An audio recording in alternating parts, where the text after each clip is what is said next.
Here at Del City, we want to help create a welcoming environment. So here are 7 things to avoid every single week as we greet our guests. Number 1, avoid getting caught in lengthy conversation. Church is a great place to catch up and to have good conversation with your friends. However, if you're caught in lengthy conversation, that means you are not available to give information or to guide some of our first-time guests to the places that they need to be. So it is best to leave those conversations for after your shift is over. That way you can be available for our guests. Number 2, avoid hugging and kissing our first-time guests. If they're here for the first time, that means we don't know what makes them feel comfortable or uncomfortable.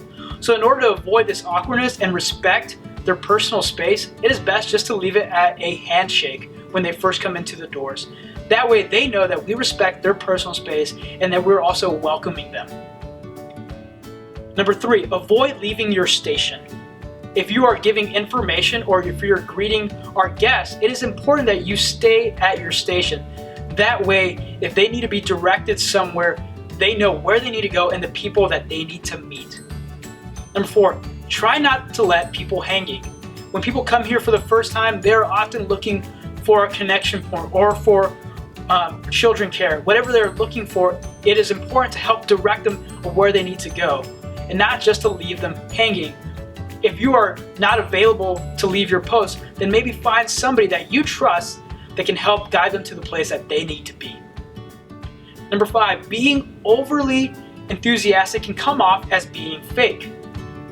And so what this looks like is sometimes when people come in for the first time and we are being loud and in their face, what we're doing is disrupting their personal space and not allowing them to come in a welcoming environment. And people can usually see when we are not being authentic in ourselves. So remember, in order to keep that welcoming environment, it is important to be authentic and not to be over enthusiastic. Number 6, avoid interrogating our first-time guests at the door. There's a lot of information and questions that we may have for our guests to help them direct them to the places that they need to be or the information that they need. However, the doors aren't the place to ask them those questions. When we ask them those questions at the door, what we do is we'll create a traffic jam. And so in order to avoid those traffic jams, it is better to leave some of those questions maybe for connection point or maybe in our foyer. Number 7, don't be late. And this is very important. Remember, we want to create a welcoming environment. So we want to make sure that there are people at every single station that we have. And also before we start our day, it is important to start in a day of prayer. So please make sure to be in attendance for that because we want to make sure that we start every single day with God and with the Spirit.